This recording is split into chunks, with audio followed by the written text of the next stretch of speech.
Hey, what's happening, everybody? It's your man, Mr. Ray Nelson Jr., aka Ray of Gism, aka Double R, and we are back with another one. Welcome to the PDXDOPE Live Podcast, TGIF to all of you. I hope you guys had a great week because mine was pretty interesting. The sun was out. I guess I could complain, but I'm not going to. But anyway, I'm gonna go ahead and give my guest, or when I say my co-host, the crew, introduced. We got Miss Claire in the building. What's happening with you? Good evening. All right. Thank you for joining us for a second week in a row. Definitely love your presence and what you bring to the show. So thank you for joining. All right. So we got one of our regulars in the building, Mr. Renault Tage. Hey, good evening. Happy TGIF, y'all. Yes, sir. Same to you, brother. Welcome back. Good to be back. Right on. Keeping good spirits. And next up, we got my man, Mr. Elijah Jackson in the building. What's up with you, brother? What's shaking? Ain't not too much to it. All right. And Scooty is going for a second consecutive week. He has a fishing tournament. This brother is definitely a sportsman. So he's out. He's out doing his thing, trying to win. They came in third place in this last tournament, but you'll probably check him out in the comment section though, because he got to get up early though. But shout out to Scooty. I believe Petty is going to. She may pop on, but she, as you know, she be grinding and working, and so I believe she's training somebody. So she may or may not be on. I'm not sure what the situation is going to be. Jermaine got the link, so if he hops in, he hops in. I don't know. But anyway, what's popping, y'all? Man, another day, man. Just been doing a whole bunch of running around. Oh yeah, trying to get things cut out of here. You see, I went and did a little swap. Okay. I didn't know if you wanted me to back up closer or just be where I was at, so I just put it where it was. I would have said back up closer because that's okay. So I'll do that tomorrow. Okay. Because I came up, I rolled up, I looked, it looked weird. You know, because I seen another car parked there. I was like, oh, he can't move this shit. But nah, yeah, because it was too much space for them to just they can come in and park there, and that gets dangerous because they start wanting to park all close to a nigga. I got you. I didn't know if you wanted me to leave it for you or I got you tomorrow. But it was working pretty cool though, because I was parking out there like pretty regular, and motherfuckers wasn't parking in that spot though. Sometimes I'll catch them in it though, but I was like, whatever. But anyway, let's see who we got in the comment section. We got Miss Pam in the building. What's happening? Ebony, what's up? Thank y'all for joining us. Man, so y'all been hearing the news about Mr. John Morant. Do you know anything about him, Claire? Yes, sir, bro. Yeah, I've heard about him. I know about him. Okay. It's unfortunate. Okay, then he's gonna learn the hard way. He's definitely gonna learn. It's gonna be at the expense of something horrible, but. Ooh, and I said that too, though, and I hope to God that he can tighten up and get his shit together before anything like that happens. But I want to go ahead and start with Elijah. What are your thoughts on him in this latest situation with him, with his buddy? Once again, there's a gun involved in him flashing a gun. Now, granted, it's not illegal for him to have a pistol, and I think we all know that. But what are your thoughts on this situation? You think that they're blowing it up? You think he should be suspended, or you think he's going to be suspended? How do you think this is going to play out? I get both sides of it. I mean, yeah, true enough, ain't no laws being broke. He hasn't done anything that a lot of people haven't done. But on the flip side of that, I mean, that's the business he in. You know what I'm saying? They have morality clauses, things of that nature, and he got caught with his hand in the jar. You know what I'm saying? It's kind of like speeding. You know what I'm saying? Sometimes you speed, you might get pulled over, you might not. You know what I'm saying? He got that ass pulled over. You know what I'm saying? And he ain't learned from the first speeding ticket. You feel right. Right. I mean, I think I'll be much more happier. I do think this is going to be the quote rock bottom or whatever you want to call it. Because about having action and losing all the meals that he got action and losing, I think it's with like 39. Well, he's I think he already lost that, right? Yeah, so I'm saying. So then you're gonna lose all these endorsements. You see what I'm saying? Nike took them off their website. So you got to think about that. That's probably $100 million endorsement. So that's we'll say a easy 150 for Right. flashing guns twice. Can I get a couple beers? You learn Right. because he's not gonna recoup that money. Right. No, he ain't recouping it. And you know, I'm just worried that he's gonna just blow his opportunity. Claire, what are your thoughts on it? No. Rock bottom looks different for everybody. So, you know, I don't have his kind of money. So it's easy for me to sit here and say, you losing your money, like that would be enough for me. But it's not enough for him. I think that while true, no laws are being broken, like Jax just said, the reality is he doesn't have self-awareness and what image is, right? So they are watching you, right? And this is true of all of us. No matter who we are or what space we hold, people are watching us all the time. Now, because of who he is, he has more people watching him than I have watching me, but they're watching him. So anything he does surrounding firearms, they're going to make something of it. People are going to make something of it, whether it's within the law or outside of the law. Fortunate or unfortunate, I just think that's the way of it. And I'm gonna hold off right there. I think that it's about context, though. I don't think that if he, you know, was out. I mean, if he was being legal and he had his weapons and he had them on Instagram and he's at the firing range or something like that, that they would have a problem with that. Well, they would be because Chris Kaman he has pictures where, you know, he's at a gun store firing. So that's what it is. It's he's in a car. It's the visual, you know what I'm saying? The optics of it. Right. That's what I'm saying, though. Like when I say the context of it, right? Yeah. So the last situation, he was, you know, he's throwing up gang signs, right? He's in a club as well. Right. So on the first one that he's doing that, and then this, you know, it's the same thing. So, you know, you gotta, I mean, okay, it's one thing when you consider how many black men are being, you know, died because of gun violence, and then the gang culture, you know, and then you have this guy who works for the NBA, regardless of what we want to say for him, and, you know, cape for him, you know, he works for a company, and like you said earlier, Jax, there are morality clauses and things of that nature, you know, that you can't, you know, you can't be doing that because of fucking money up. I mean, I can't do certain things, or if I'm, or even on this podcast, you know what I'm saying, it'll get me in trouble at fucking work. You know what I'm saying? I think we all have some kind of situations like that in our lives, you know, that can fuck it up for us. But no, that's the only thing I would say to that, Claire, because I think that it's about the context for this particular situation with him, you know, and how this whole thing looks, the whole gang stuff. Fair, but do you disagree that no matter what he does with the gun, they're going to be watching him and they're going to be looking to criticize that no matter what? I think so at this point, yeah. At this point. But I think that had this not happened like it happened, you know what I'm saying? Like I said, if it was a situation where he was at the range or something, nobody would be talking about it, I don't think. It wouldn't be a big deal. I don't think anybody would be talking about it if the first incident hadn't happened. So the previous incident that you just mentioned where he's throwing up the gang signs, that sets the tone. Right. So now they're looking for, no matter what you do, if you have a gun in your hand, critics are looking to criticize no matter what. All right. So here's the thing. Okay, so we know about the gun incidents, right? But we also know that there's other incidents. That's what I was just about to say. Right. It's a totality of things. It's the beam on the people, the beam on the Indiana Pacers. It's the punching the little nigga in the face at the gym. It's the, you know what I'm saying? No, in front of his house, and then going back to get a gun because he said he feared for his life. So you know what I'm saying? It's all those instances, and you compile those, he went and to then the image that he upholds. He running with Pooh Shiesty crew. You know what I'm saying? So you know what I mean? Like, how old is this young man? Is he like 23? I just looked it up. Yeah, he's 23 years old. So go ahead, Bernard. Sorry. No, I know. Go ahead. No, you on?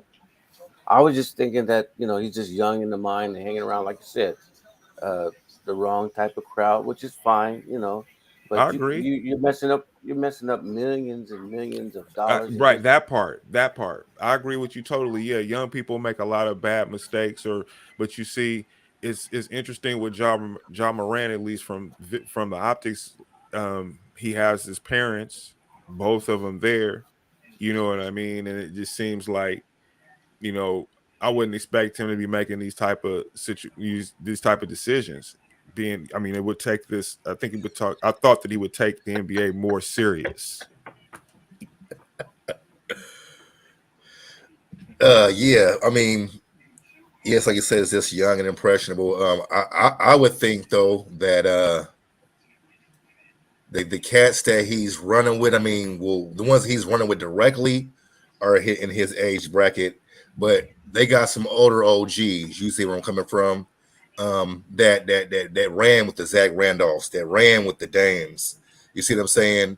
They kind of know what this shit look like, and I would think that they would be in the mind to check these younger niggas that Ja running with. Like, hey man, like y'all need to make sure X, Y, and Z, but at the same time, you can't tell these young niggas nothing. So nah, right, that part. It don't surprise me. Yeah, but we're old enough to say we've been there. Yeah, but I mean, this dude could be a billionaire. You know, this is the potential that he has.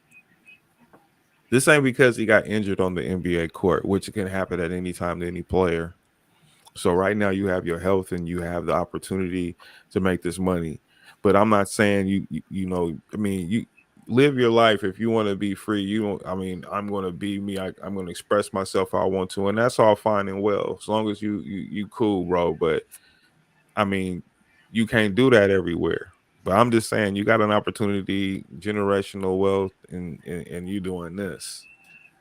Like, people that come from that kind of lifestyle, man, is trying to get away, and they would trade that and wouldn't fuck it off doing that.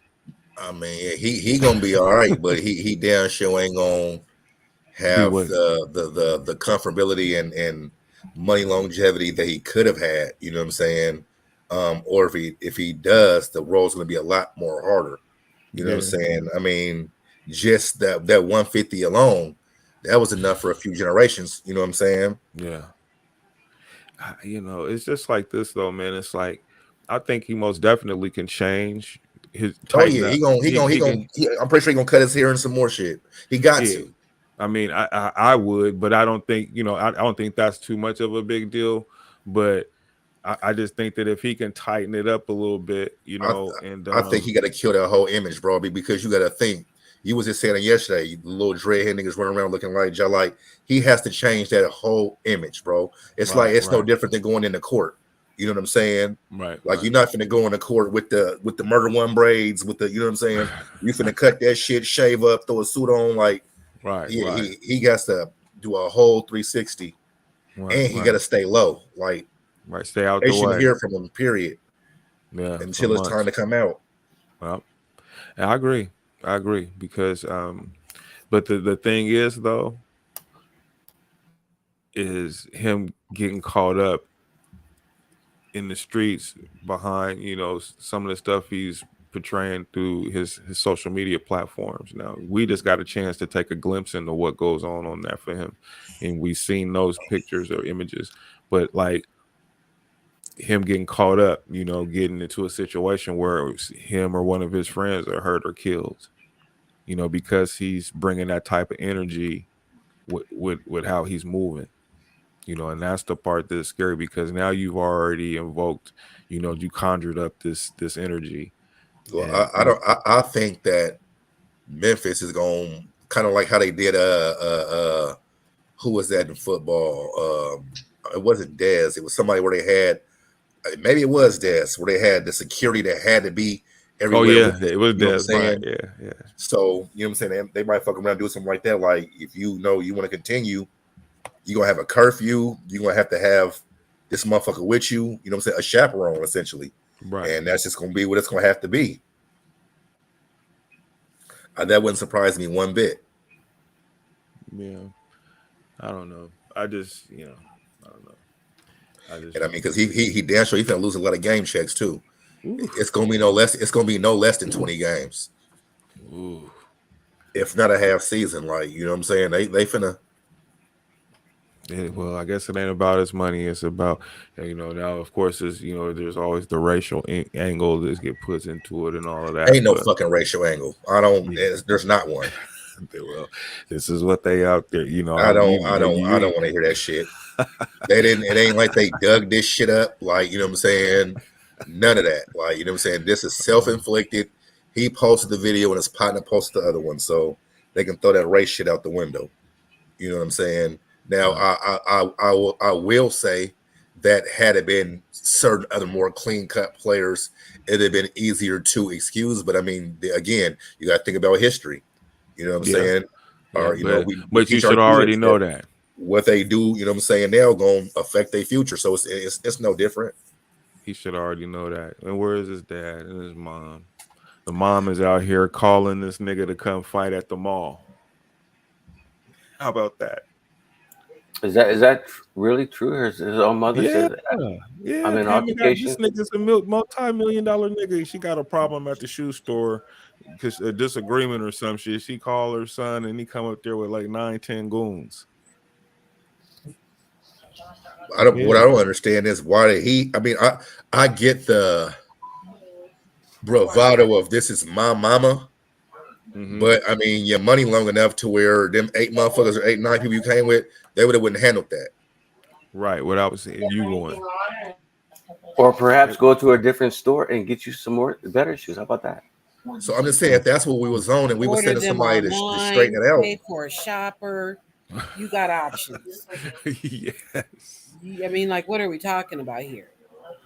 I mean, but you got to look at where he going though, bro. I mean, it's like he not going to none of your upscale joints. He going to the Exotica. He going to, you know what I'm saying? Yeah, like yeah, it is. Me and my Ray and grandfather was talking about that's that. a damn. I mean, but it's like, bro, like the shit that you used to do, you can't do it no more. It's like that. Your social class changes. Time to move. You got to do different shit, man. You can't fucking fly with the Eagles, hanging with the motherfucking pros, man. Well, I don't know him personally, but from what I see, he's never been on that. So it ain't that you can't do it no more. That was never. This is some like trying to find yourself type shit because your daddy built a basketball court in your backyard. Like he was that's all you did. You know, and you lived in South Carolina in the fucking sticks. Like I've been all through the Carolinas. So It wasn't like you was out here clubbing and thugging, none of that shit. So all this is after you got your millions. That's the stupid part about it. He hustling backwards. He needs a good role model, a father figure, somebody, an uncle to tell him. His daddy can't tell him shit. His daddy on the payroll. What is daddy going? Nigga, I bought your mansion. Shut up. Oh damn. Yeah, my kid would never be. I wouldn't give a fuck what Jamari was doing about this. But the whole thing is y'all ain't never been homeboys. Right. Put my motherfucking foot in his ass, nigga. What you mean, nigga? You see what I'm saying? That's a difference. Like, you know what I'm saying? Y'all, they homies. Right. Oh man, yeah, that's he said I bought your bitch. Shut up, nigga. That's terrible, bro.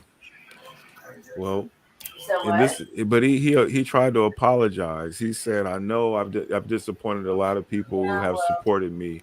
This is a journey, and I recognize there is." Hold on, real quick.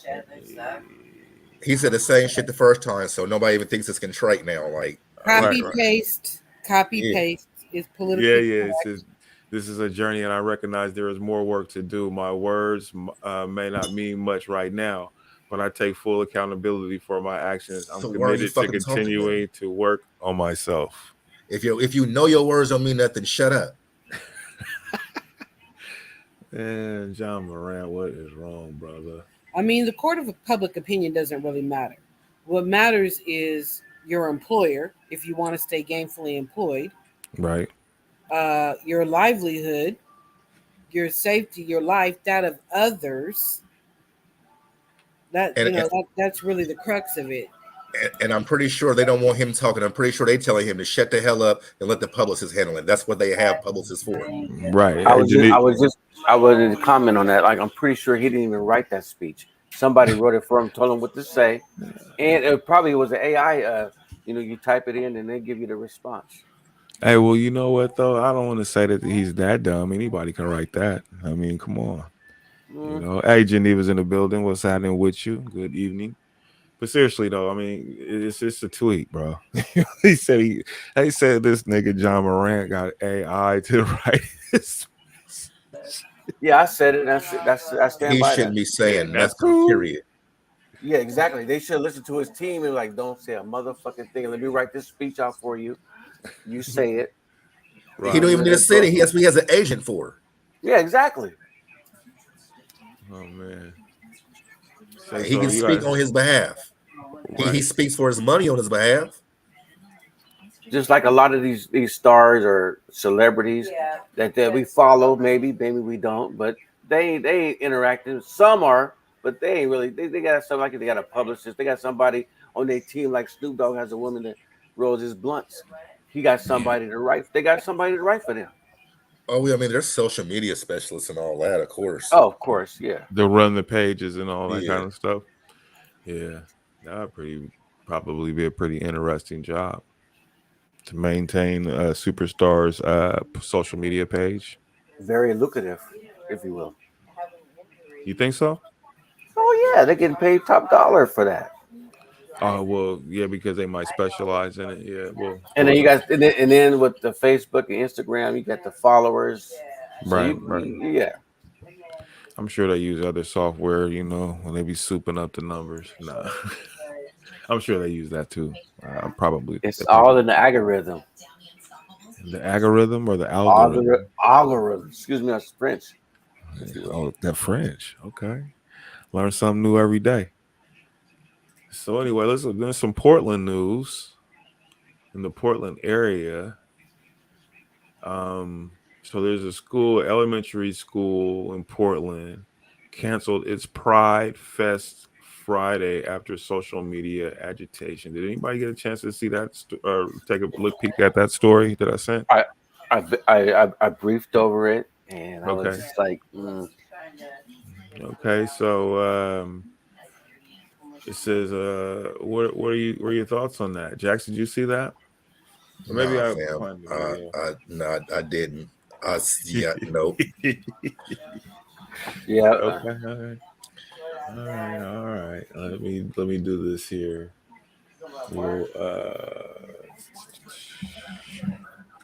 I'm sure that it's on YouTube.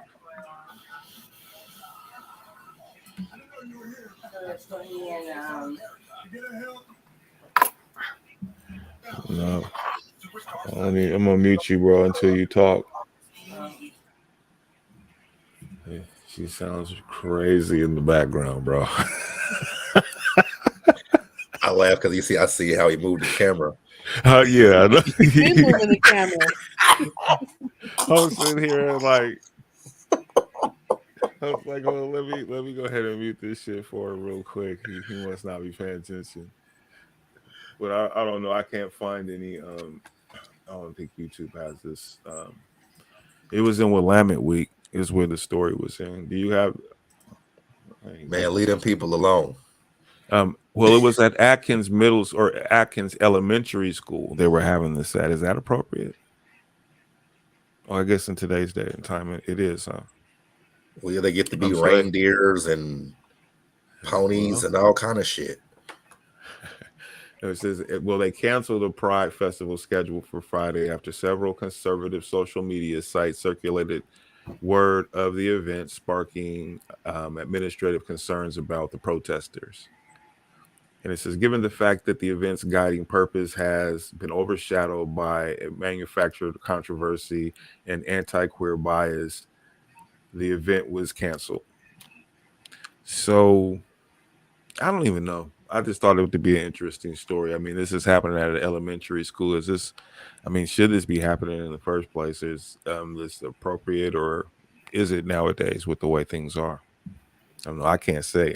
My kid is grown, so I don't really be, I got little cousins and stuff in school, and I know they grandma and moms ain't going for none of that. So, Claire, what about you? What would your thoughts be if the boys were at a certain age Well, and they were having an event like this? that's a my sons are your son's age, right? No, I'm just saying, like, yeah, because I wouldn't be with it. So I'm gonna just say it off top. I mean, I guess the reality is when I think about being a kid, I remember growing up with kids that we knew would have in this day and age identified with the LGBTQAI plus. Pardon me if I got the letters and stuff wrong.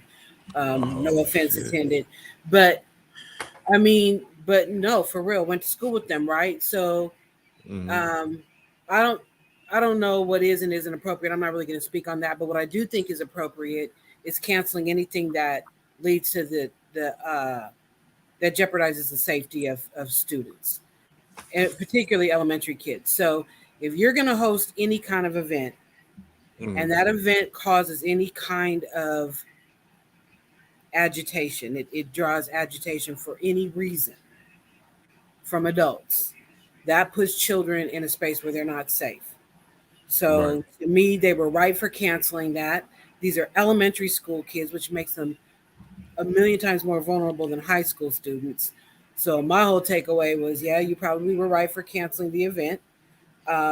In my day and age, this wouldn't have been an event that existed, but there's a lot of things that are happening today that in my day wouldn't have existed, or even in my son's school probably wouldn't have existed.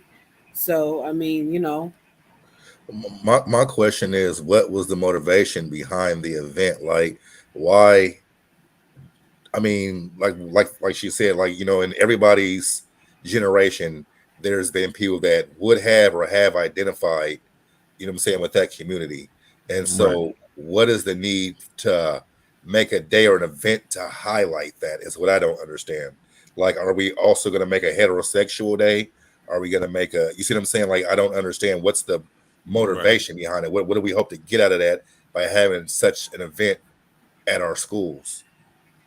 Yeah, it's different because it's I would say that it's more about them, the courage of them being who they are.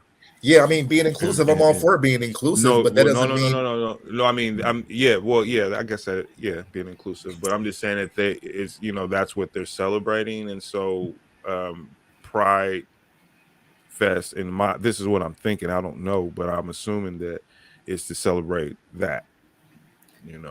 Maybe some of those students have parents who identify as such, or aunts Probably, or uncles, or other people in the family, maybe siblings, older siblings, or something like that. So, I mean, it doesn't necessarily even mean that any of the kids are or children in the school are identify as such. Maybe they do, maybe they don't, but people have family members, right? And so maybe it's to be able to say, like, it's okay to love your mother or your father. It's okay to love your grandmother or your auntie or your uncle. It's okay to love your brother or your sister or your cousin. Like, what are you going to do? Are you going to disown your family members? Are you going to disown, like, Like I said, I can understand inclusion. I can understand even speaking, or what I'm saying, having that part of your narrative during parts of curriculum. But like I said, but as far as to have a dedicated event to it is where I this is where I don't understand. Like I said, the inclusion aspect of it, and as far as making that part of your core values as a school, that we're accepting everybody as they are. We're not doing the bullying. We're not doing the discrimination, all of that. I get it. You know what I'm saying? But like I said, I just think that it's always a step further that's being taken that necessarily doesn't always have to be taken, in my opinion. Well, okay, I feel you there. But consider this. Then what's been normalized as the standard is being heterosexual. So even though we don't have a heterosexual day to celebrate the fact that I date men, y'all date women, right? Right. That is the underlying and overarching normalization that's just there anyway, right? It's it's there, whether we No, see it or that's what it not. is, right? It's there, right? So when you take a day like this to celebrate anybody, it's like saying, here's whatever day, right? Pick a day, any day, because if you go online, you'll see there's an international day or a national day for every doggone thing in the world. I'm mad because Right, my right. birthday's on National Meteorologist Day. I'm like, I couldn't even get a cool day, right? But everybody's got a day. And so, whatever has been defined as society's norms, that's what exists. That's the overall premise that exists every single day. And no, we don't have parades that normalize it, and we don't do all of that, so to say, but it's there, right? Like I remember sitting in school and being taught, this is what the woman's body does, this is what the man's body does, this is how babies are made. And even in that space, it normalized heterosexualism, right? Like it just, granted, it's the birds and the bees, But birds and the normalizing bees, it, I but mean, it that's does also weird. normalize it. So I'm Uh, just saying, like they did not it's teach when I natural. was in school. They did not teach about It's not, but that's same natural though sex for relationships.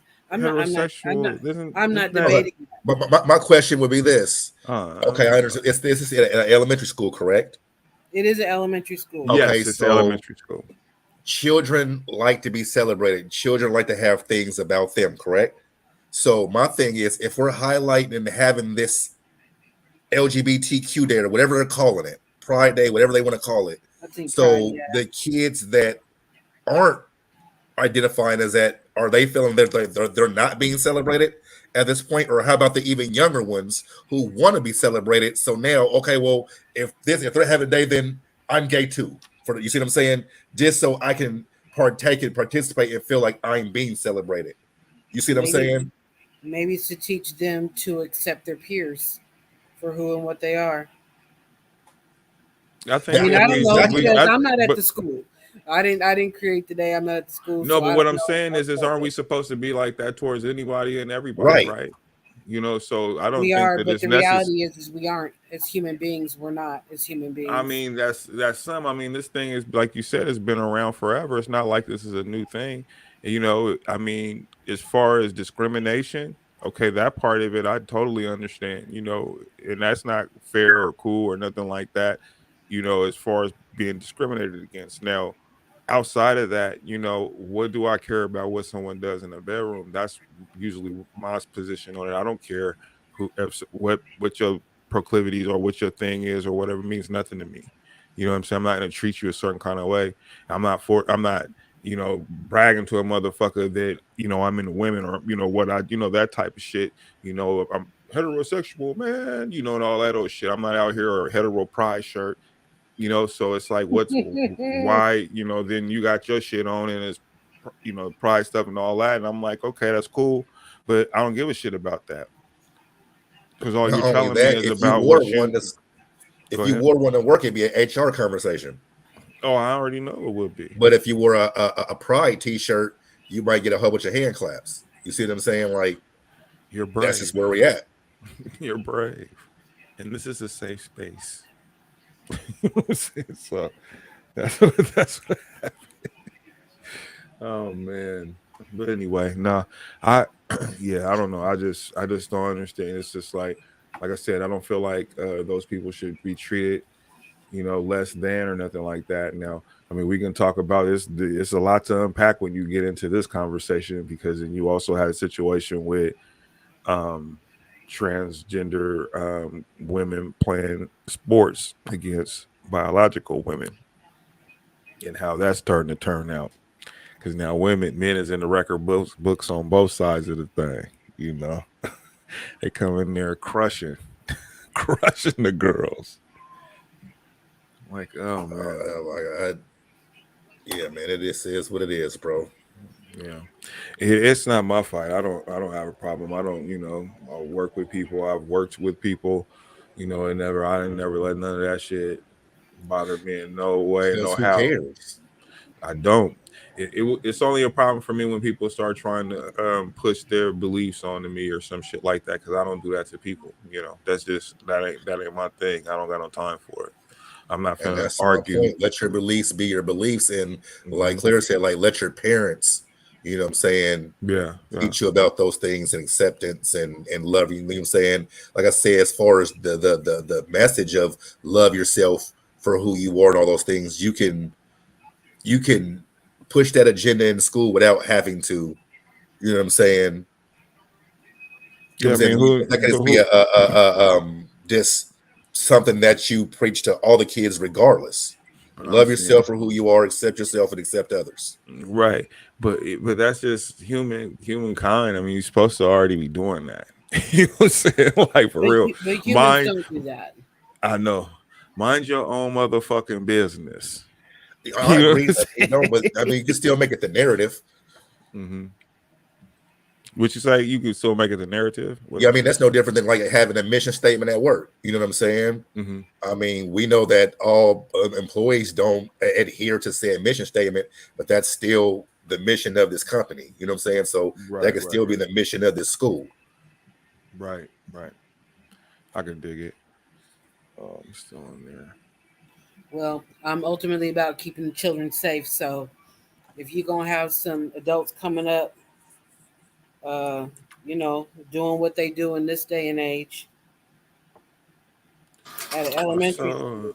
Like Clara said, I don't think it's appropriate to be doing that at an elementary school. Maybe middle or high school, where the brains are more developed, and that other shit they shouldn't be doing that to these kids in elementary. Okay, so listen, let me tell you guys what they were slated to do and all.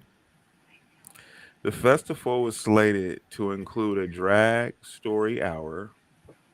Such storybook readings have increasingly become the target of protests and threats across the country. Conservative figures such as KXL talk show host Lars Larson and the social media accounts of Libs and TikTok posted about the Atkins event earlier this month. Elementary school counselors in Portland Public Schools is holding a drag show for students in the school. Let's see here.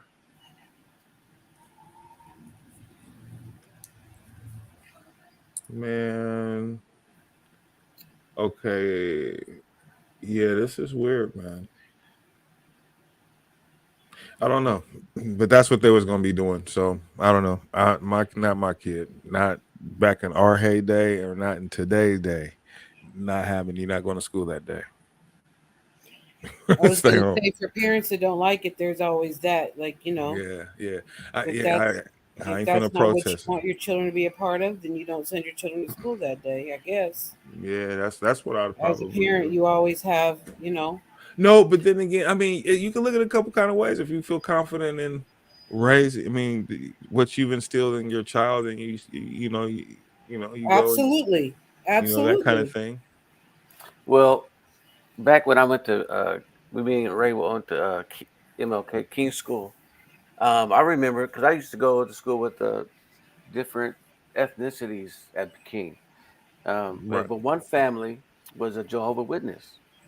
So when we had a birthday celebration, we was in the 3rd or 4th grade, they had cake and ice cream and hand out. They couldn't have none. They had to go sit over there. Yeah. Or in another room because they couldn't participate. So I'm like, this is kind of like that. There you go.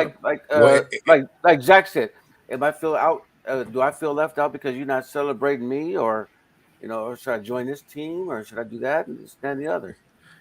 Hold on, remember what you said, Jackson? What show you said? You give my kids some noodles and everybody else give McDonald's. You won't ever have to worry about watching my kids again. On God. Oh my God, that is so funny. What say? And you know what? So Geneva's used to be in Jehovah's Witness, and she said we always had to go to the damn library.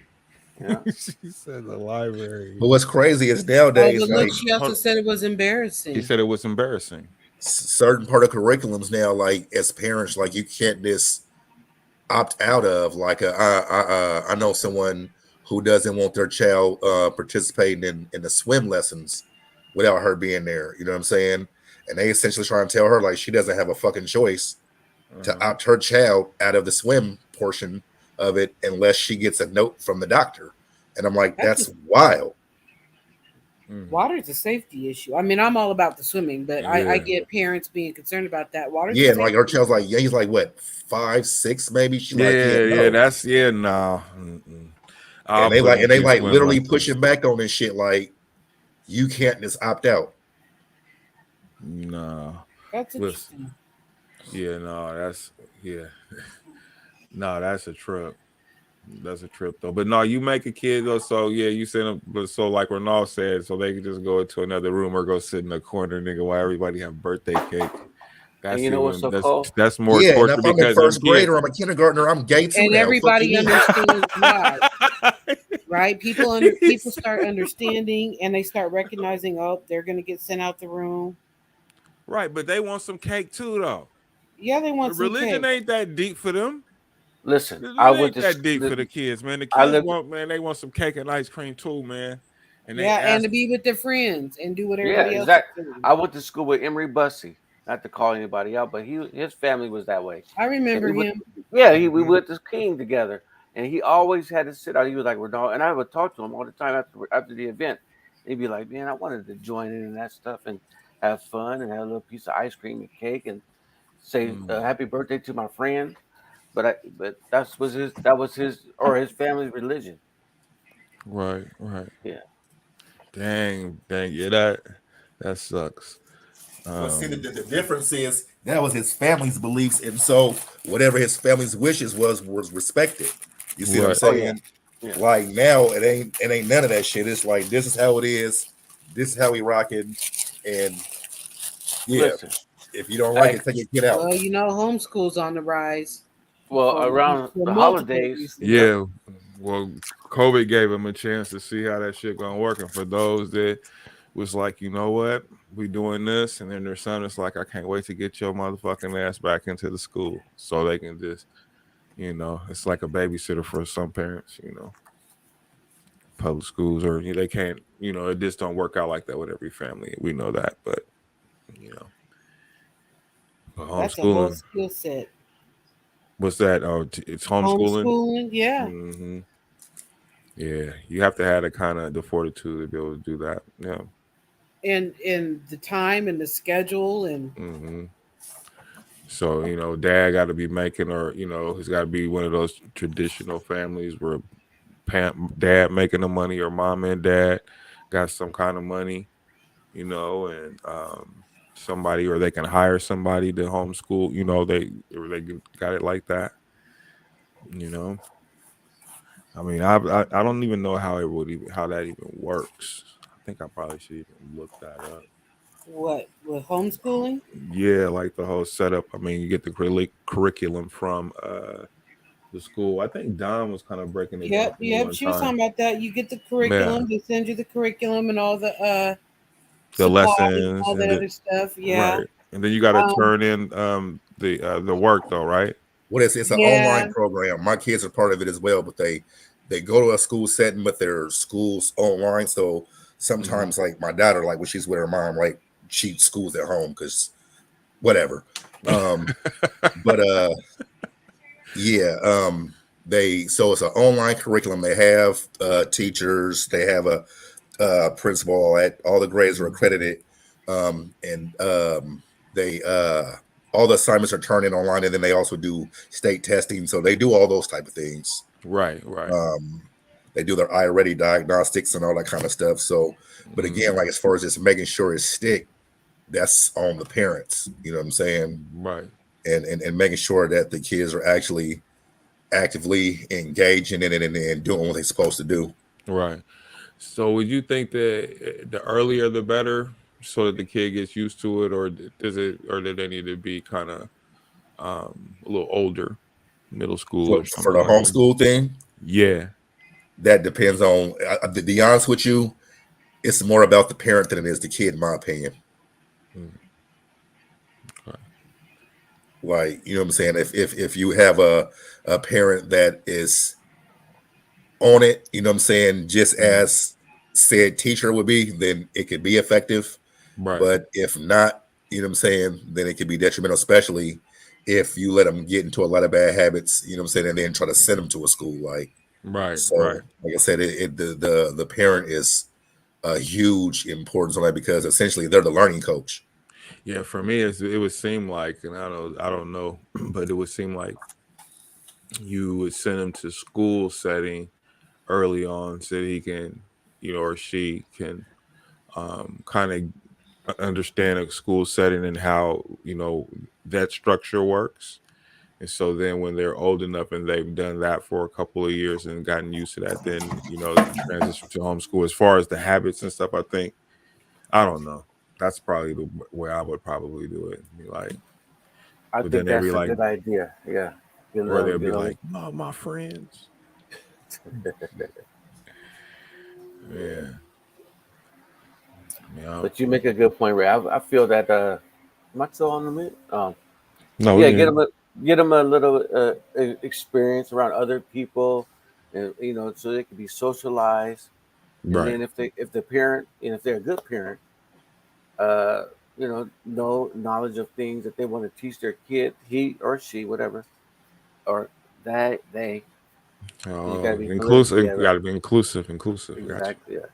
So yeah, Mhm. I think it's a great idea, and then send them back after maybe in middle school or high school or whatever. Yeah. Yeah. Because I just think that maybe it's most effective in certain maybe a certain learning period or something. What do you think, Claire? I actually know several people who homeschool, and Hmm. nobody's done it the same way. So I've got a niece that's been homeschooling her daughter from the gate. That's working for their household.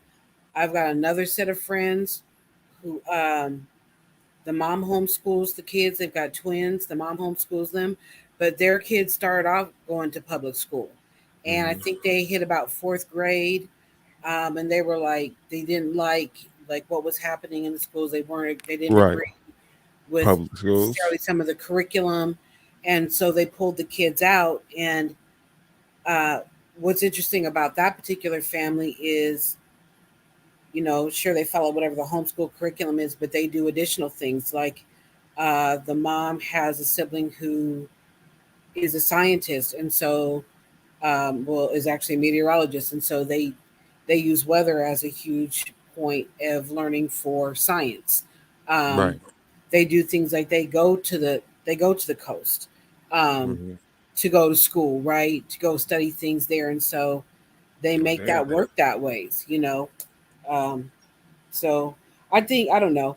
I don't know if I could homeschool, Hmm. um, just honestly, but I think it's not just the parent; it's the parent to kid, it's the household dynamic.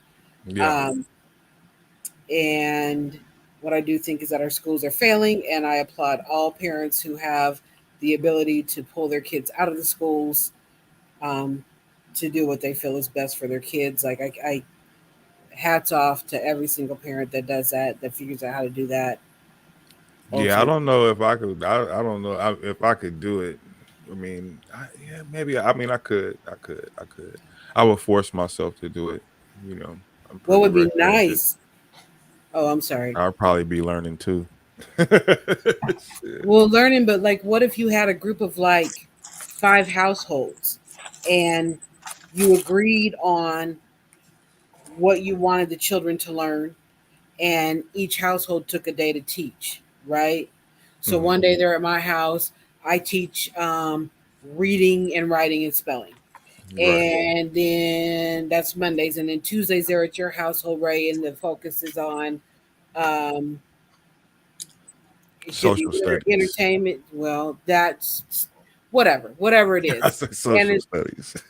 social studies, okay. And then Wednesday somebody else takes it. Don takes it for math, right?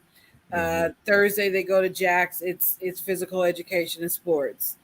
Friday it's Ronald and they're learning what the heck else do we have? I don't know, science or whatever the other. But like if you had a small close knit group, Hmm. um, where you could rotate the children too, that would also a not keep your children as isolated.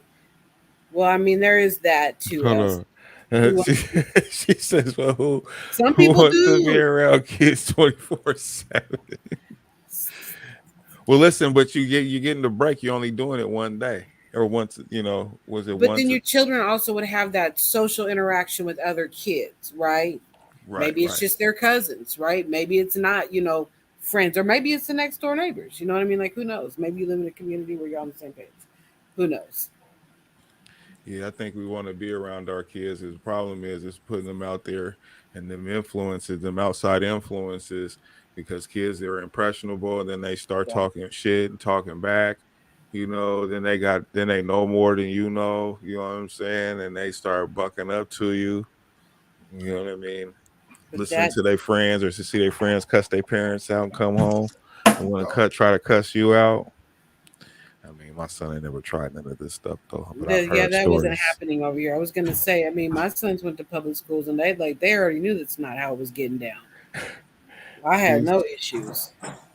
Don said, "Well, I don't, So we can't put her so in that's the a we no can't for put her in the me." rotation.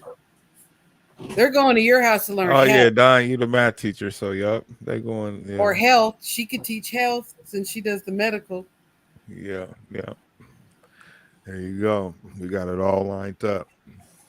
And just each other's kids, it would be different. That'd be easy to deal with when it's your people that you know, though. But I mean, if or your friends, and you kind of got that type of relationship. I mean, I would think that there's some people that probably already do something like that. Maybe, and I that's not even a given. I'm just saying, like, that's a perfect world case scenario. I mean, I Yeah. didn't even let my friends babysit my children, so I mean, like, there's that. Right. Right. Yeah. There it is. Only Nothing my. against any of my friends because I love my people, like, absolutely. But Yeah. Yeah. I got you. we don't need you don't need that dynamic of that. Yeah. I wasn't in the pawning minds off. Fuck that. He didn't like to be. He liked to be with me anyway, so it didn't matter. Yeah, mine too. Yeah. He was like, "Ah, man, I'm cool." You know. She said, "What he says? What she She's gonna said? fail it. She lying. She said, well, I would gladly go to jail." Damn. And she says they gonna fail fuck with. Oh shit. Oh man, that's cold. We'll find something else for you to teach them. Says the preceptor. Right, right. And call her the disciplinary, the dean. Donna the dean. Absolutely. It's You like, going to the what? principal. You go no, I'm going to the motherfucking principal's office. Think you go there, your ass in trouble. You're like, damn, I'm in trouble here, and I'm automatically in trouble at home because they didn't call my parents. So did you see that thing about Peace Health? It's about former employer, but they're palliative care. So they're ending comprehensive outpatient palliative care May 26th and reducing staff to one nurse and one social worker for the home for in-home care. I don't even know how one social worker and one nurse is going to do that. Like, I read that, Yeah, and I immediately thought, yeah, it's going to be one of those things where they're not pulling in the demand is not creating the need for the supply, right? right, right, Like, right, there's no way one nurse and one social worker can sustain that, right, right. no matter how few there are. Like, Well, I that's mean, that's crazy though. But they got so it says the criticism of the decision has been intense, with some patients saying the closure goes against the hospital's mission. Other critics say Peace Health broke its promise to donors who gave more than $2 million to launch the program 2 years ago. So they gave them $2 million to launch the program. They didn't even have it at 4 though. So they yes. probably But outsourced to it. Go ahead. did you see that that the reply was they went beyond the program went beyond the whatever set of years that they had the Agreed foundation to. agreed to. Okay.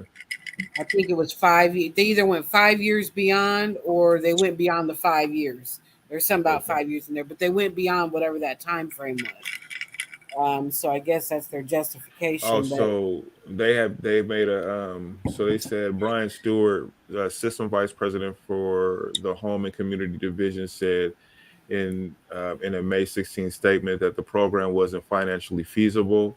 He confirmed Peace Health had made a promise, but with a caveat. Let's see here.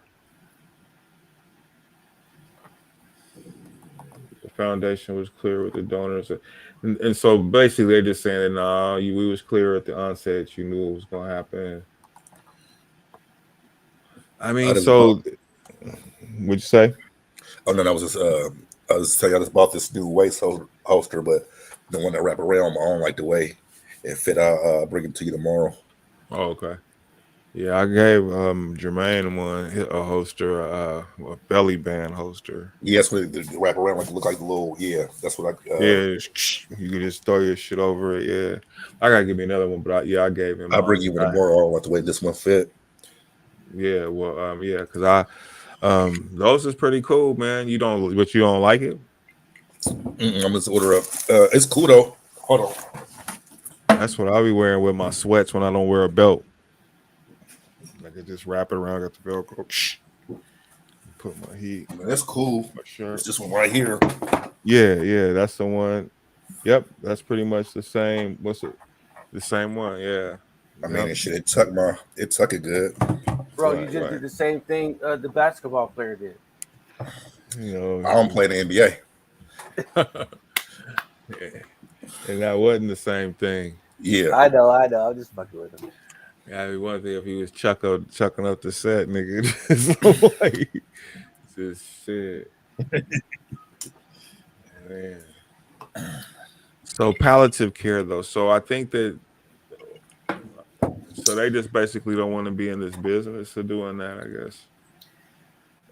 Well, like what it seems to me like what they're saying is it's not financially feasible, right? Like, yeah, it's not fiscally responsible for them to do that. But my other thought too is, what other hospital is in Vancouver, right? What other health systems are prevalent in Vancouver? And the reason why I say that is everybody in Vancouver does not want to come across the bridge to Portland, number one. Mm-hmm. Number two, Vancouver's growing. It's not a small little suburb of Portland anymore. It is decently populated, and it's not going to stop growing.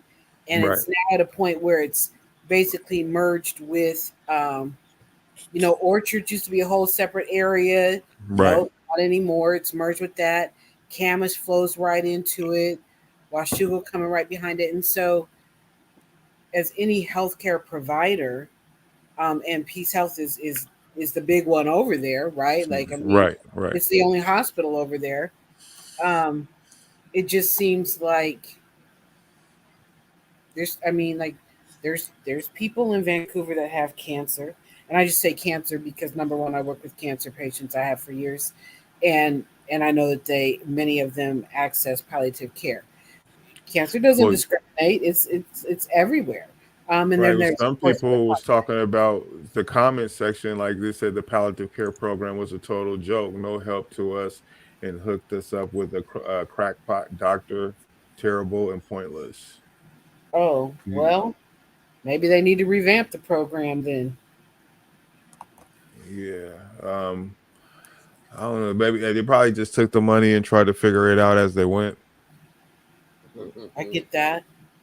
You know what I mean? Like, you figured it was like, yeah, we can get some people in and hire a couple people that have experience in palliative care, and then they get there and they don't know how to. They don't know how to set that up or make it be effective. Let's see.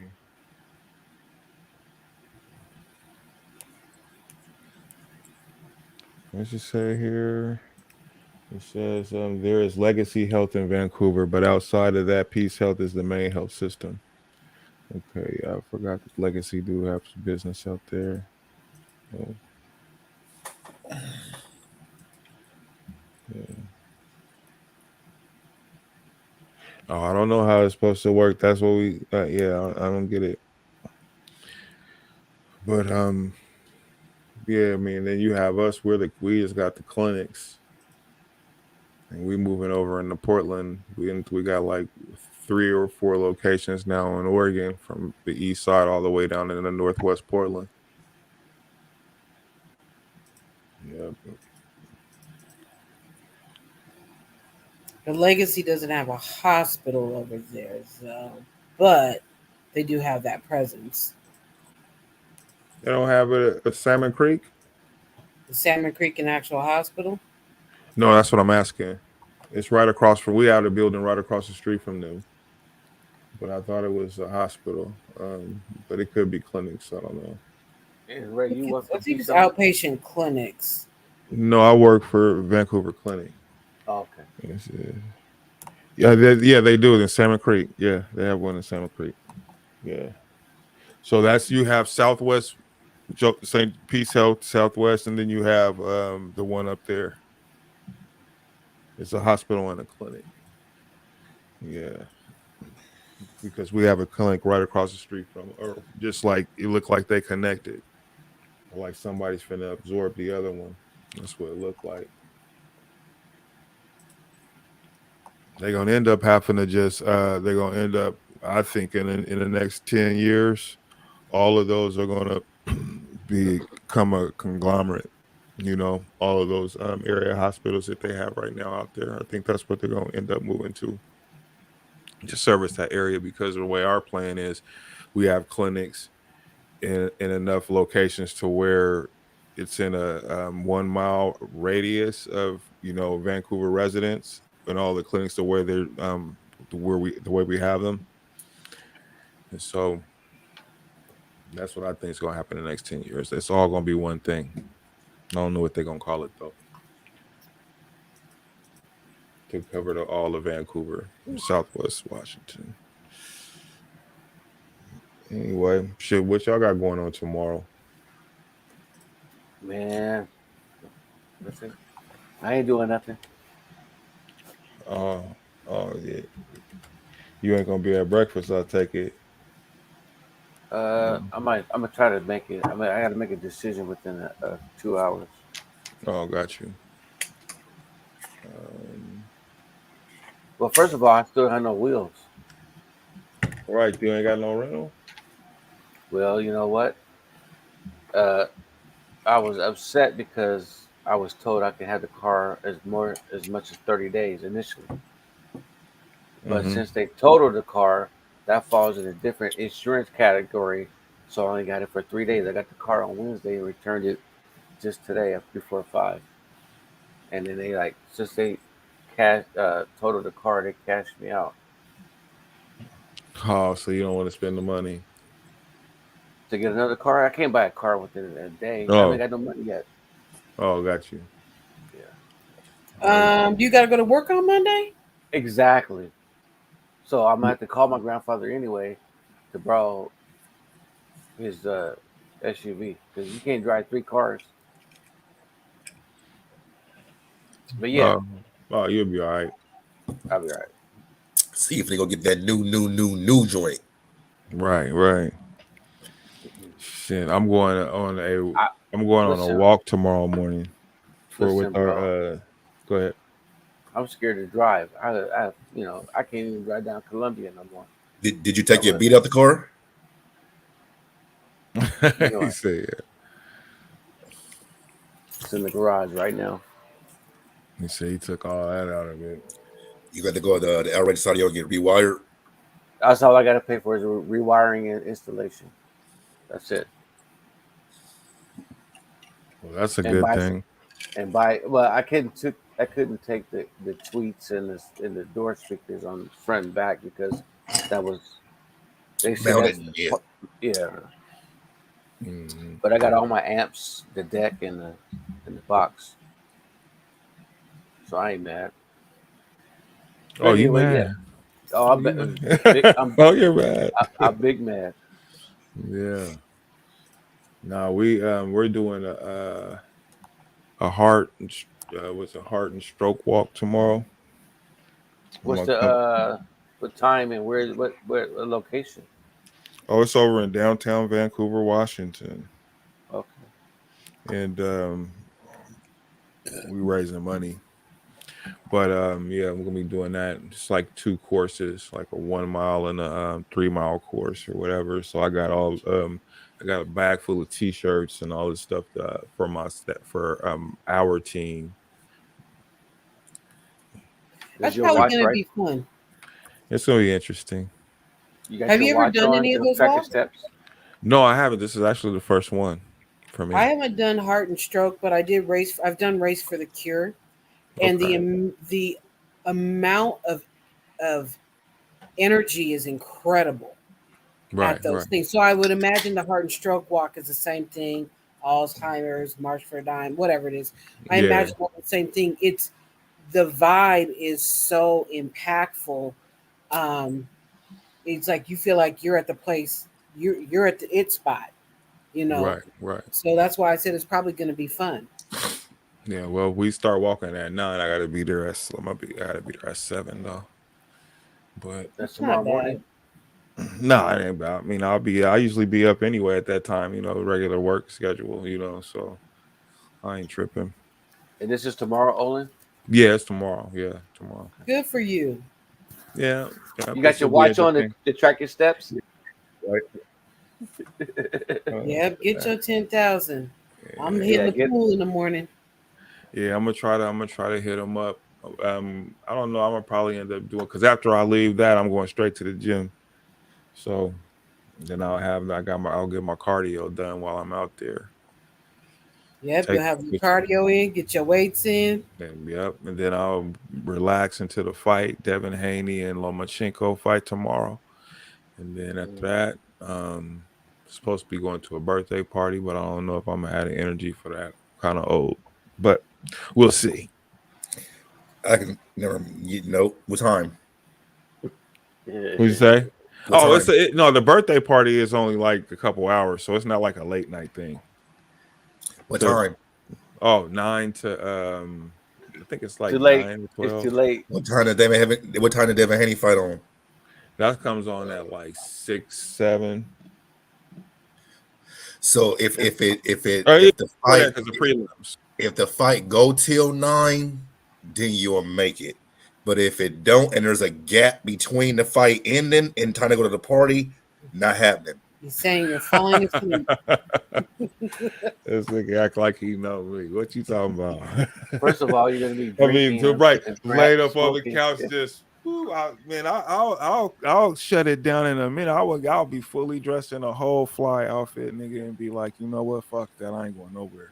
Take my shoes off, nigga, and kick my feet up on my couch and pass out. Make no mistake about it. I have no problem doing that. I've been doing that a lot. Like, like seriously, like be having shit to do. I mean, not that I have to be doing anything, but I mean, like I'll be telling myself, because sometimes I want to just waste my weekend and just be cooped up at the fucking house, like most of the time I am.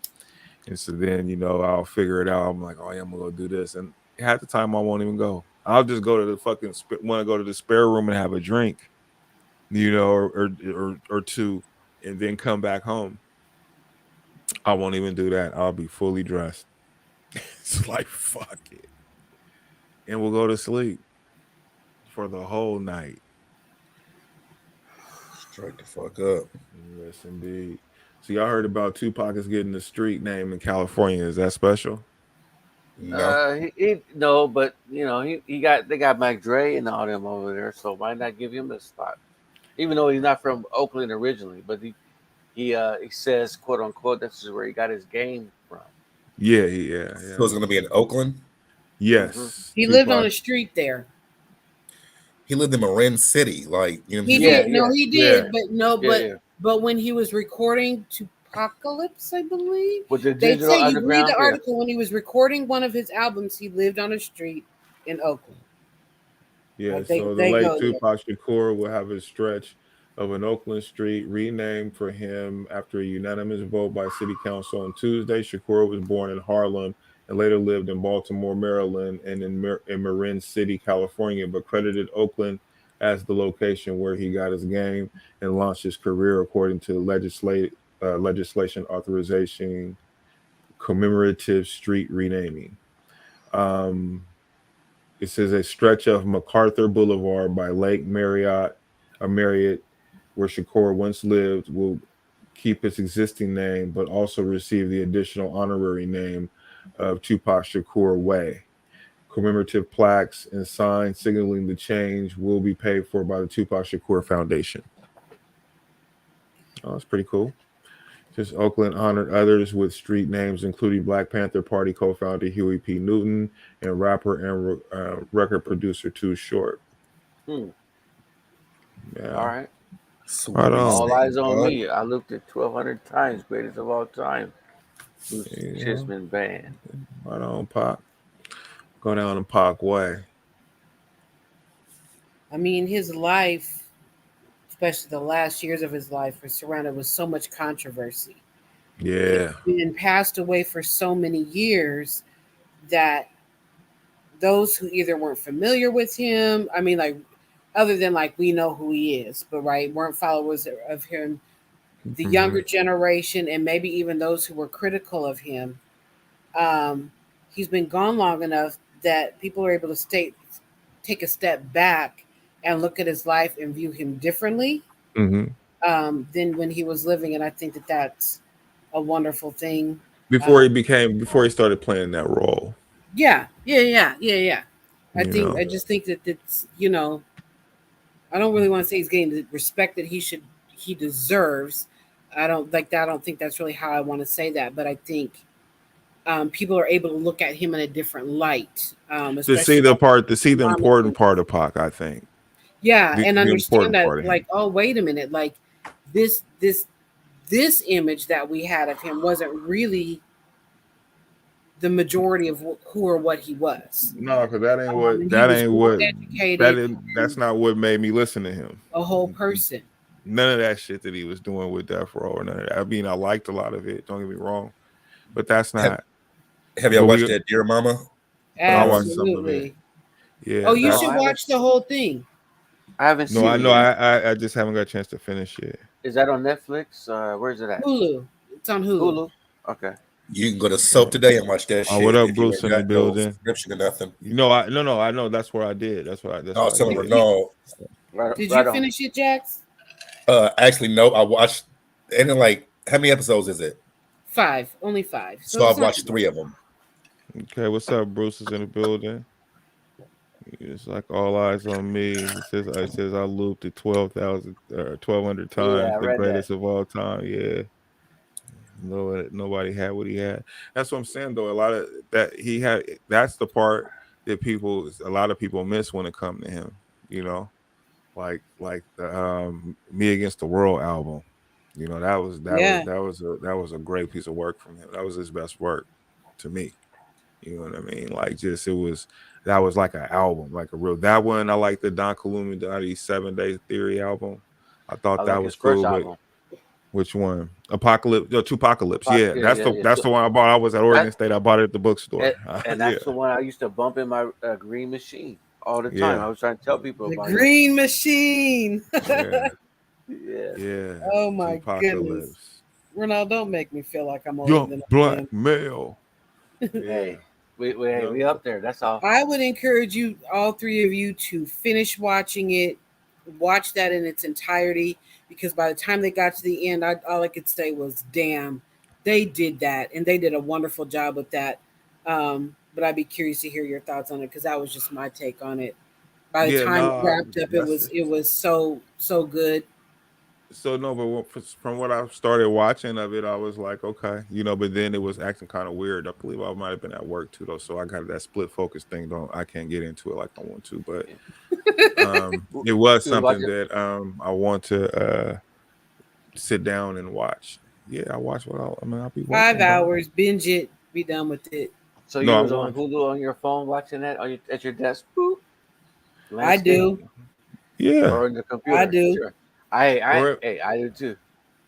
I mean, why when I can on quiet moments. It's not like I'm sitting there. It's not like I'm sitting there like just focused on it. I'm listening to it. You know what I mean? Because I'm fucking working. You know what I mean? I have time to sit there. I do the same thing. I think a lot of people do. I mean, I couldn't get through it if I had to just sit there and fucking you just look at a screen all day and deal with people's music, podcasts, all of it. I got all of it, and when I can, unless I have to talk and deal with people and shit, because I do a lot of that shit. So I have my days where I have a lot of reports. When I have the times when I can listen, I have set time. So when I'm doing my reports and shit like that, I'm gonna do not disturb. Boom, boom, taking care of this shit right now. So nobody fucks with me, and I can fuck it. Well, in theory, they don't fuck with me, but that's my focus time. Is when and that's when I can listen to music. I'll be grinding out, and then they come over to my office, and then if he wants something, and I'll be like, it's fucking off my whole shit today right now. You know what I'm saying? Just but I have to do what I The have to life do with of it. a supervisor management. Oh my. He just waits for instances that he has to. Hey, I don't want to bother you, but they ask me for my supervisor. When you just step in. I've No, got a no. problem. I don't. No, no, But, no. but I don't and deal with. Ray's response is going to be like, you know what? Handle that call. Nah, my people don't talk on the phones. See, So we don't do my that. supervisor woes come from the staff and shit, and motherfuckers calling out, and then it fall on the soup like that. Be that bullshit. The other day I had I did a shit. Essentially, I got to work at 7 in the morning, and I was supposed to get off at 6 p.m. And then the graveyard motherfucker called in at like 4 and was like, "I'm not coming in tonight," so I had to go home for an hour and then double back and then do the 8:30 at night until 7:30 in the morning. Oh yeah, that's too And you much. just ran a 10-hour, 11-hour shift, sir? Yeah, 11 Down there, hours. yeah, like, but I didn't until the There's next day. no Fuck you, rule. like. You don't have any. Your employer doesn't have any policy So about what the it so what amount it of is? time So I mandated was between shifts. so that's why I left. So I was supposed to leave at like 6, so I left at 4, and then I came back in at 8:30 or whatever. Then what I just did was I didn't come in the following day. I was just like, I'm not coming in. Like, Oh, Heavens they no. owed you. They owed you that shit. yeah, so that's what that was. I was like, I'm not coming in. Period. Fuck what you talking about. Yeah, and fuck you, buddy, for We got calling But we like had me. a mandatory 10-hour between shifts, and if well, not, in you I get mean, like yeah, but double in back. shelter work it's a little different. Mm-hmm. Yeah. Like normally, like we'll have a director on call, or you know what I'm saying, like or it'd be when we get our own call pool built back up, it'd be cool.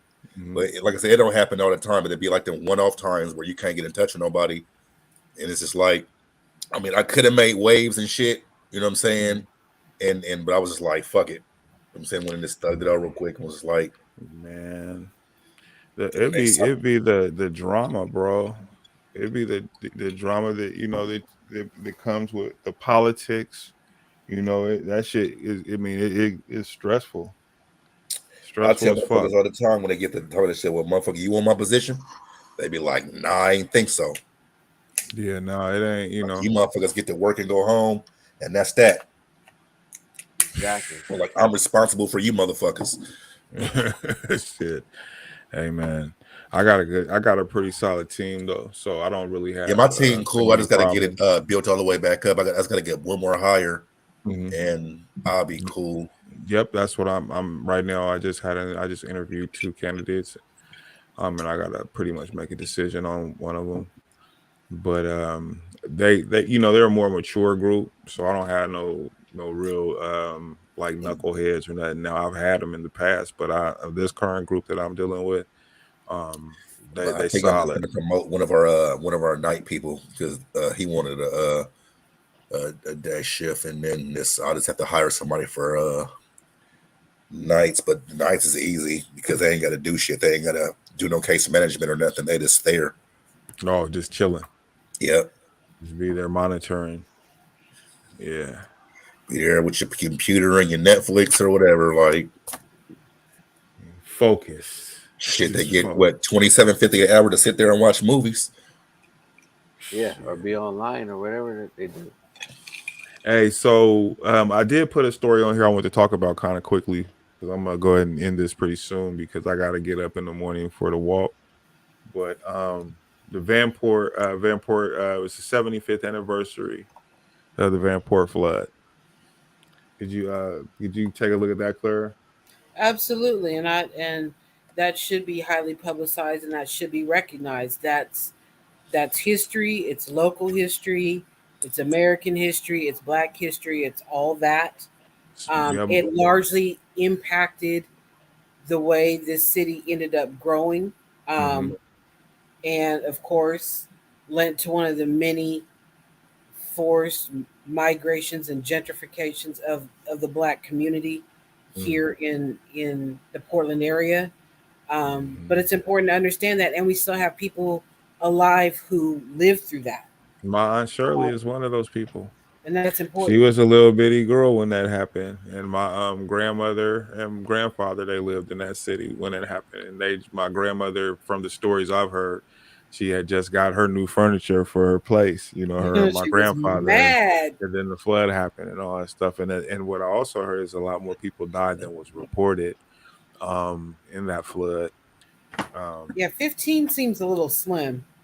Yeah, but this guy that I used to work with at Peace Health, this guy, he gave me, older guy, and he gave me these Oregonian news articles from the flood, the actual newspaper articles. I have them, so they're old, and he gave them to me.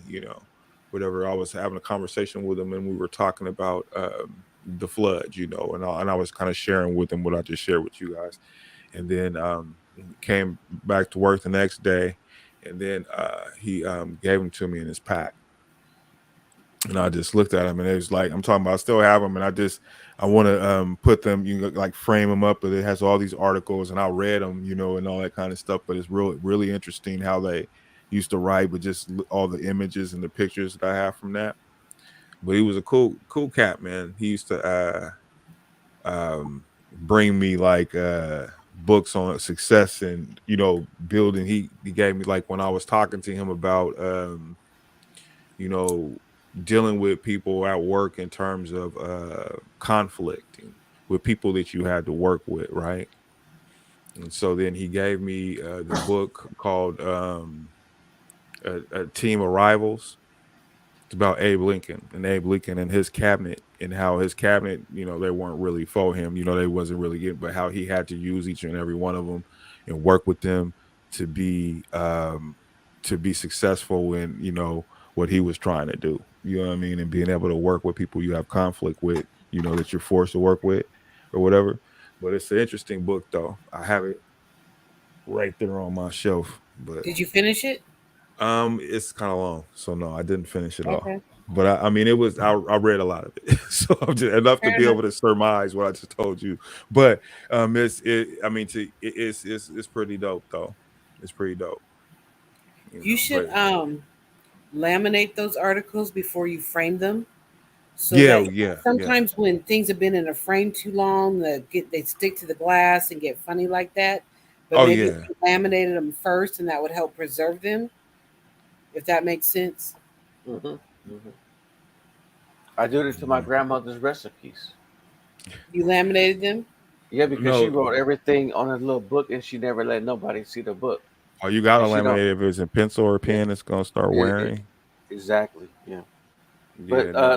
like Ray said, or Clear too.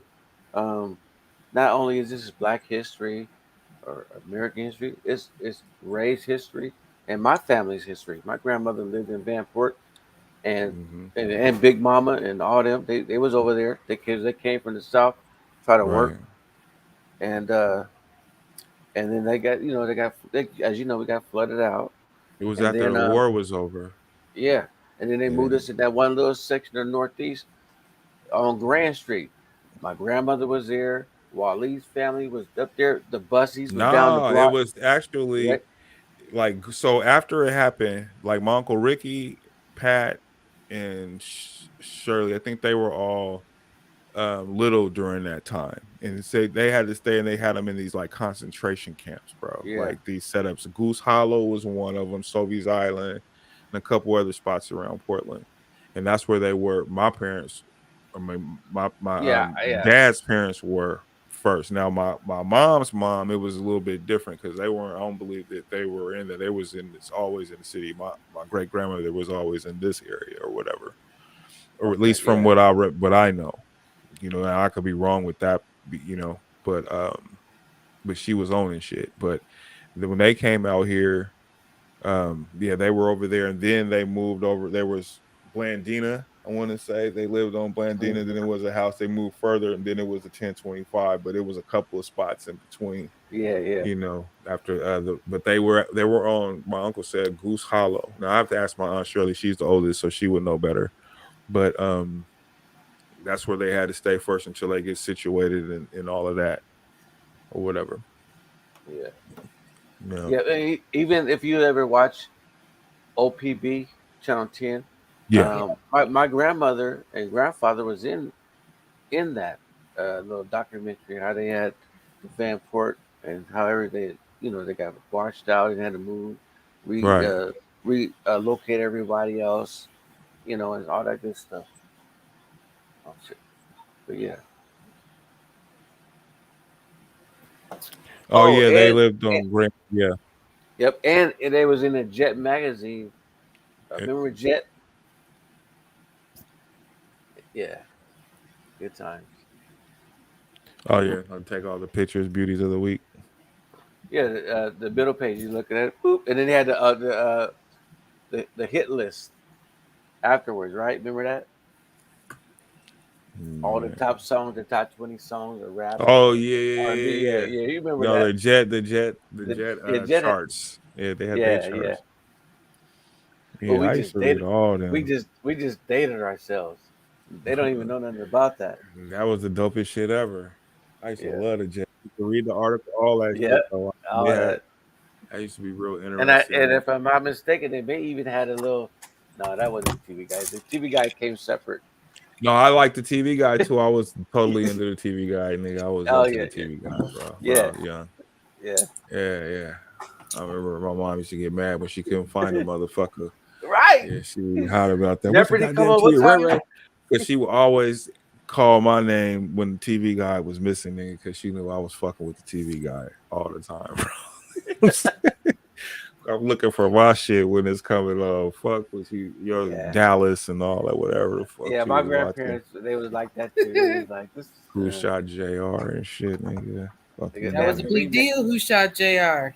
I think they charged a lot of money just to go on that same set or scene in that part of town or in that state. In Dallas. I watched that on. It's a whole event. It's an Vice event. TV. They host events at that ranch. Yeah, exactly. At South Fork. Yeah. But you can do a tour and stuff. Really? Yep. Yep. Yeah, they still got it. My dad was a big Dallas fan, so I had read up on that. Did they ever find out who shot JR? I'm gonna watch. I'm gonna have to go back and look. I don't remember who it was, but they found out. Like you found out the next season. And JR was in a wheelchair. I remember that. Yeah, right here, Vanport.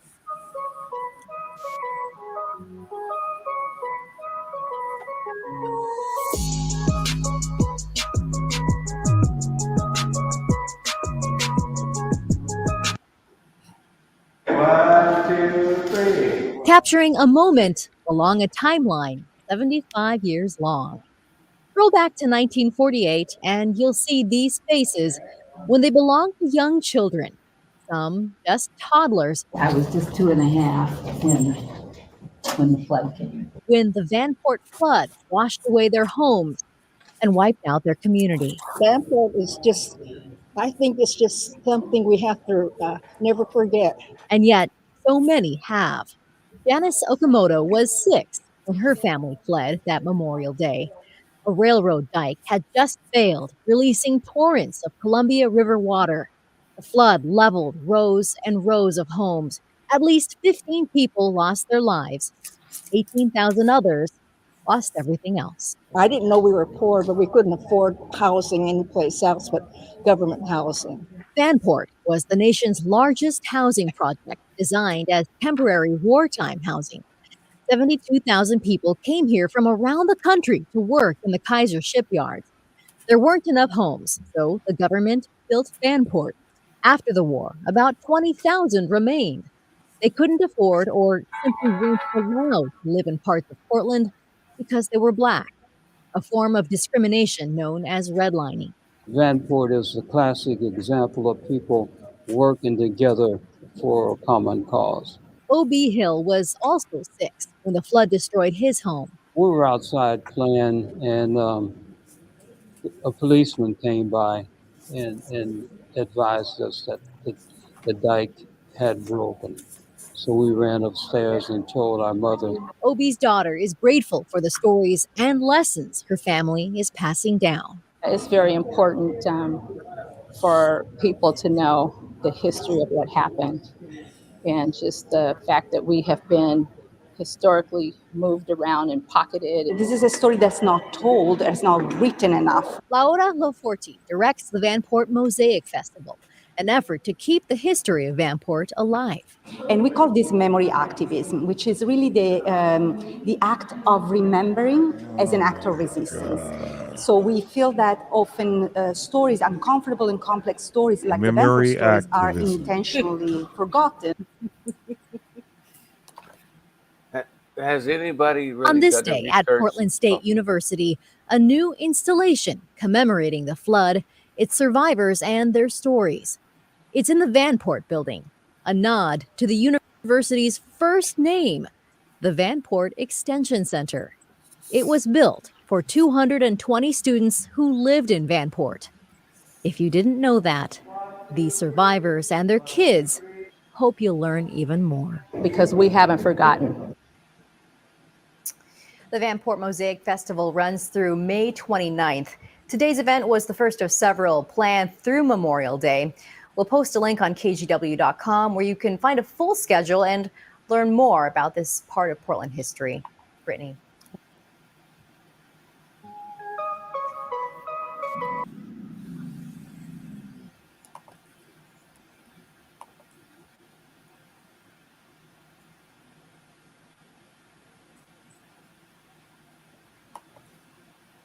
Yeah, it's pretty interesting. That's a trip, man. It's the sky views of the city and how the layout was. That's pretty. It doesn't even seem like there's enough land there for that today, but That's where the freeway is now. I know. Damn. And they said the levees broke in the water. No, it wasn't even no levee, bro. That shit was with fucking rocks, and it was an old rock quarry or some shit like that. It was, yeah. Okay. It wasn't even, what it was is the conspiracy, or what they say is that, the war had ended. A lot of people had left, and they was trying to get, they wanted to build over there and all that kind of shit. And so they made that happen over there. It was deliberate, but I don't know that to be a fact. That was my point. That was the point I was trying to make. Like, does anybody really did any research, like with the or whatever the rock quarry or levee? Because you said they released tons of water out to relieve to everything, and then it washed them out. Yeah, it wasn't like I don't know. It just wasn't it was some bullshit to begin with, is what I'm saying. At least that's what I've heard. Yeah. But yeah, man. That shit busted and it was over. But ladies and gentlemen, thank you for joining the PDXDOPE Live podcast. Oh yeah, the podcast. It's about your thing. Yeah, it's time for me to probably go give me something to eat. And it says it right at the top of the screen. I know. I'm just sitting here tripping. But anyway, thank you guys for joining us. We'll be back with another one. And we are out of this thing. Out of here. I'm right here. I ain't going nowhere. Got something to dance to for players and squares. Drugs and booze we share. The smell of weed smoke and sex in the air. Come and play with me if you dare. It's hotter than Hell's Kitchen, women everywhere. We living it up until the clock stop. Rockin' hip hop, we go hard to the last shot. Till my body drop, playing it in the box. Alright, let me get something clear up top. Get busy. We're not here for approval. We're not here to be liked. Get busy. Oh, the music stopped. Get busy, y'all. That's a cut too. Yeah. out. Right.